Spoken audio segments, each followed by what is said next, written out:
सरकार अपना अक्स खो बैठी है, अपना जन समर्थन खो बैठी है और उमर अब्दुल्ला की सरकार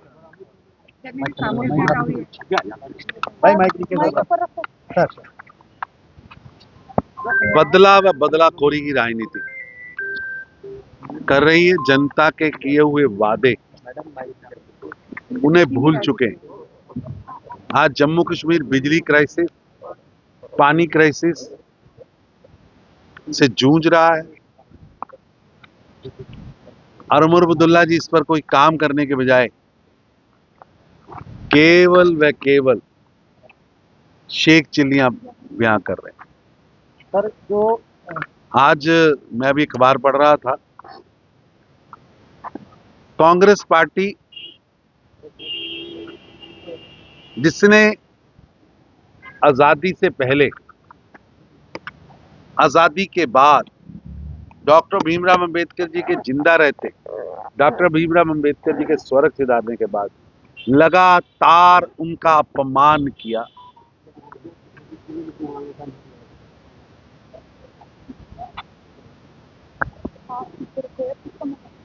उनके विचारों का विरोध किया,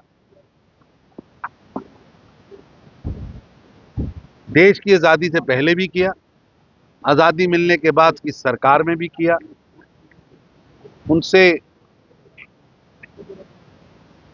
जबरन इस्तीफा लिया गया और अगर आप उनका इस्तीफा पढ़े तो आपको स्पष्ट होगा कि पंडित नेहरू की मानसिकता पूज्य डॉक्टर भीमराव अंबेडकर जी के कितनी खिलाफ थी। आप उस पत्र को अगर देखें, जो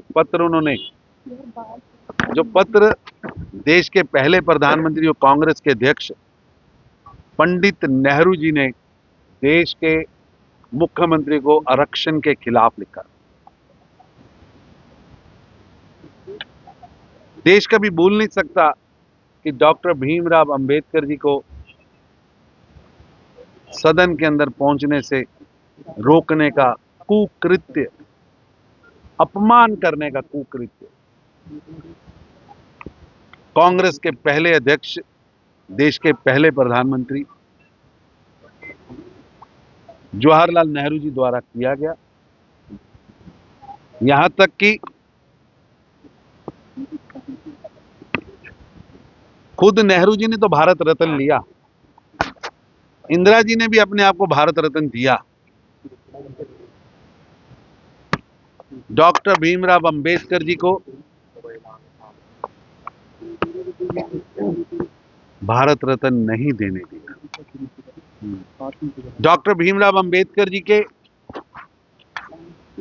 सामने जिस व्यक्ति को चुनाव में खड़ा करके डॉक्टर भीमराव अंबेडकर जी को नेहरू जी ने हरवाया था, उसको भारत रत्न दिया।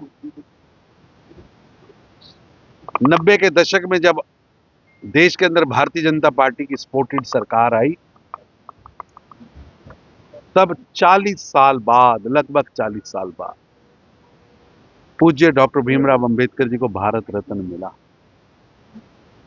आज ये कांग्रेस के लोग घड़ियाली आंसू बहा रहे हैं। मैं पूछना चाहता हूं राहुल गांधी जी से कि उनके पिता श्री राजीव गांधी जी ने देश की सदन के अंदर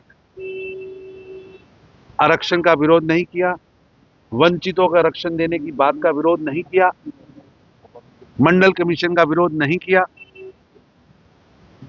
इंदिरा गांधी जी ने मंडल कमीशन की सिफारिशों को नहीं दबा के रखा, आरक्षण की सिफारिशों को नहीं दबा के रखा। एससी वंचितों का आरक्षण छीनकर धर्म के आधार पर मुस्लिम को देने का पाप कांग्रेस पार्टी ने किया।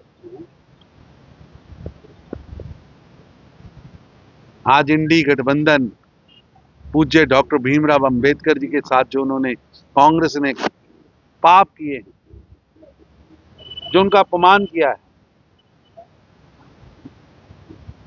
ये देश कभी भूलेगा नहीं। संविधान निर्माता, वंचितों के अधिकारों के रक्षक पूज्य डॉक्टर भीमराव अंबेडकर जी का अपमान कांग्रेस की 3 पीढ़ियों ने किया। अब 4थी पीढ़ी भी अपमान कर रही है। नेहरू जी ने अपमान किया, इंदिरा जी ने अपमान किया, राजीव गांधी जी ने वंचितों का अपमान किया, वंचितों को अधिकार देने वाले बिलों पर उसका विरोध किया, और राहुल गांधी लगातार ये 4 पीढ़ियां वंचितों के अधिकारों के खिलाफ पाप से भरी हुई। बार बार इन्होंने पूज्य डॉक्टर भीमराव अंबेडकर जी का अपमान किया है, देश इसे कभी भुला नहीं सकता, और जो इन्होंने पाप किया है जनता इन्हें कभी माफ नहीं। उमर अब्दुल्ला कह रहे हैं कि